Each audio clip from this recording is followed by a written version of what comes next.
Planning के साथ बाहर से बुलाया, वो यहाँ नहीं रहता है। बड़ा भाई दोनों साइड पैरों पे रड से मार रहा था। वो धारा नॉर्मल लगाया गया, उस दिन के हस्बैंड को मारा है, कल मेरे हस्बैंड को मारेगा। दूसरी बार अगर तू करेगा तो बेलर कच्ची और दुक्का कहते ना कपड़ा धोते उसे धोएंगे तुझे हम लोग। हर हर महादेव। नमस्कार, मैं हूं अनीता पांडे और आप देख रहे हैं पब्लिक की आवाज न्यूज। इस वक्त मैं मौजूद हूं विरार पश्चिम ग्लोबल सिटी जे एवेन्यू में, जहां पर बीते 23 तारीख को इस सोसाइटी में सोलर पैनल सिस्टम बैठाने को लेकर कुछ बहस हुई, कुछ विवाद हुआ और जिसके चलते पूरी प्लानिंग के तहत एक व्यक्ति के साथ बहुत ही दर्दनाक तरीके से, बहुत ही बेरहमी से उसके साथ मारपीट की वारदात को अंजाम दिया गया था। कहीं न कहीं पुलिस प्रशासन इस पूरे मामले पर सुस्त है और चुप्पी साधे हुए। हम बातचीत करेंगे उस महिला से जिसके पति के साथ इस मारपीट की वारदात को अंजाम दिया गया था। क्या नाम है आपका? कुसुम कुमारी। क्या हुआ था 23 तारीख को? हुआ क्या था? 23 तारीख को मेरे पति को सोमनाथ गुरई ने बुलाया, फोन करके। बुलाने के बाद वो मेरे पति को अपने हाथापाई किया और अपने भाई को प्लानिंग के साथ बाहर से बुलाया। वो यहाँ नहीं रहता है, समीर गुरई, उसको बुलाया और दोनों भाई मिलके, छोटा भाई मेरे पति के ऊपर चढ़ के गला दबा के मुक्के से मुंह चेहरे पर मारा था। बड़ा भाई दोनों साइड पैरों पे रड से मार रहा था। लेकिन ये विवाद हुआ किस बात को लेकर? मेरे हस्बैंड सोसाइटी के कमिटी मेंबर हैं और वो अपना पर्सनल सोमनाथ गुरई है जो ऑनर है, वो अपना पर्सनल सोलर पैनल लगा रहा था। वो सोसाइटी इसके लिए परमिशन नहीं दिया, इसके लिए विवाद पैदा हुआ है। जो सोसाइटी जो बनी होती है वो मिलकर डिसाइड करती है कि क्या काम होना है सोसाइटी में और क्या नहीं होना है। तो सिर्फ आपके पति के साथ इतनी बेरहमी से मारपीट क्यों? वो टारगेट करके मारा है। तो पहले से कुछ विवाद था? पहले से कुछ भी नहीं था। वो बारी बारी से सभी मेंबर लोग को टारगेट कर रहा है। पहले चेयरमैन के घर पे जाके गाली दिया, वो भी एनसी कर चुके हैं। दूसरी बार संजय यादव है, उनके घर पे गाली गलौज जाके उनके मम्मी पापा के साथ किया, वो भी एनसी। अगर उस समय पुलिस प्रशासन उसके साथ कार्रवाई करती तो ये तीसरी नौबत होने की कगार पे नहीं आता।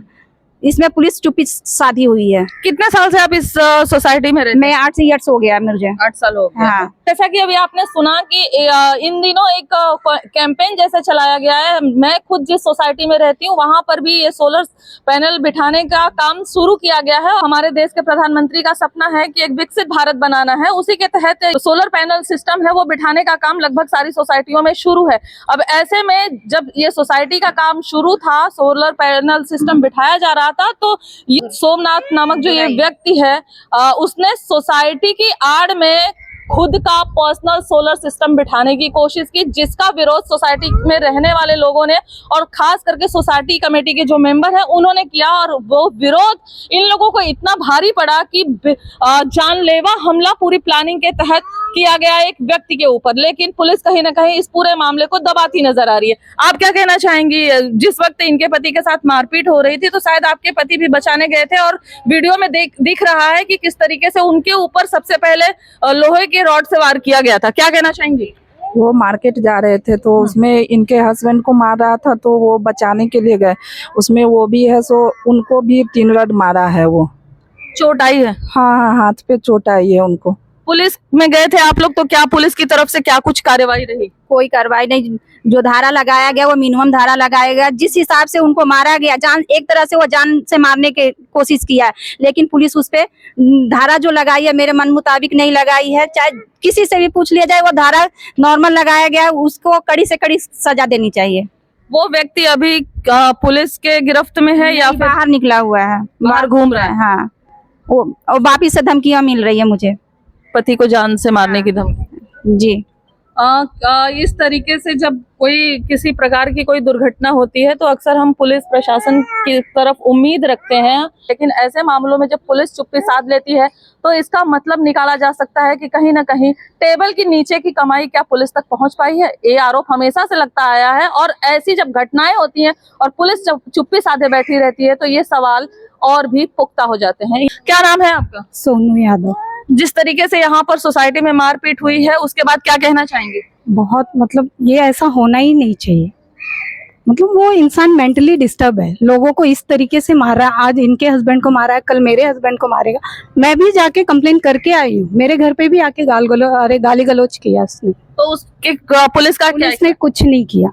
मैं 1:30 बजे रात में जाके मैंने कंप्लेन किया और उसके बाद भी मैं 2 बार पुलिस के पास गई, लेकिन पुलिस ने कुछ नहीं किया। यहाँ पर हमारे साथ सुदीप्ति सिंह मौजूद है। समाज सेविका के तौर पे उनकी छवि है, समाज सेविका के तौर पे वो जानी जाती हैं और खुद वो इसी बिल्डिंग की रहवासी भी हैं। सुदीप्ति दी, क्या कहना चाहेंगी? पहले तो बता दूं कि मैं यहीं की रहवासी हूँ, ग्लोबल सिटी की, और जिस तरह से ये दुर्घटना घटी है ये पूरी तरह से प्री प्लानिंग थी। और जिस तरह से रॉड से मारा गया है 2 व्यक्तियों के जो कि रेलवे कर्मचारी हैं, तो पुलिस प्रशासन चाहती तो इस पे कड़ी कार्यवाही कर सकती थी। और एक विशेष बात बोलना चाहूँगी कि जब हॉस्पिटल में मेडिकल के लिए लेके जाया गया तो उस समय भी उनका जो मेडिकल रिपोर्ट बनाया गया वो बहुत ही हल्की तरह से बनाया गया है, जो कि पुलिस प्रशासन ने कायदा सीसी फुटेज देखा और उसमें उन्होंने देखा कि किस तरह से रॉड से खुलेआम जबरन मारा जा रहा है। उसके बाद में भी कहीं ना कहीं ये जो धारा लगी है वो मेडिकल रिपोर्ट में भी इसमें सेटिंग हुई है, बकायदा इसको हल्का बनाया गया है और उसी हिसाब से ये धारा लगाई गई है। और हम सभी महिलाओं को यही कहना है कि ये ग्लोबल सिटी नहीं, ये कहीं पे भी किसी भी सोसाइटी में, ये एक सोसाइटी का मात्र एक छोटा सा विषय था, जो कि सामने वाला जो आरोपी है वो भी IT सेक्टर से बिलोंग करता है और जो यहाँ पे फरियादी है वो भी रेलवे के कर्मचारी हैं। तो पढ़े लिखे शिक्षा लेने का मतलब क्या हुआ जब इस तरह से उसने रॉड से उनको मारा है। तो अभी आप सब महिलाओं की मांग क्या है? हम सब महिलाओं की मांग यही है कि ये घटना दोबारा नहीं घटनी चाहिए और जो सोमनाथ गोरई और जो उनके भाई है वो बकायदा यहाँ पर आके कैमरा के सामने माफी मांगे और कहें कि ये घटना वापस नहीं घटेगी, दोबारा ऐसे होने के चांसेस हैं। बिल्कुल वो हाथ जोड़कर माफी मांगे।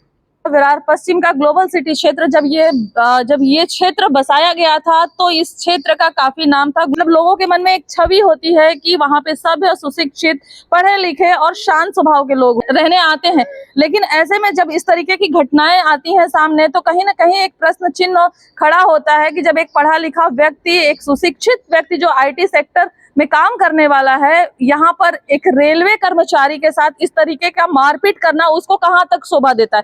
सोसाइटी का मैटर था, सोसाइटी में बातचीत के जरिए इस मैटर को सुलझाया जा सकता था, लेकिन पूरी प्लानिंग के तहत रॉड के साथ जानलेवा हमला करना किसी पर, ये कहाँ की इंसानियत है। और पुलिस प्रशासन ने सब कुछ, सारे एविडेंस सामने होते हुए भी पुलिस प्रशासन जिस तरीके से सारी चीजों को नकार रही है, नजरअंदाज कर रही है, उससे ये कहना गलत नहीं होगा कि आने वाले समय में आज इस सोसाइटी में एक दुर्घटना हुई है, कल को यहाँ पर कोई बहुत बड़ा कांड हो भी सकता है, किसी की जान भी जा सकती है।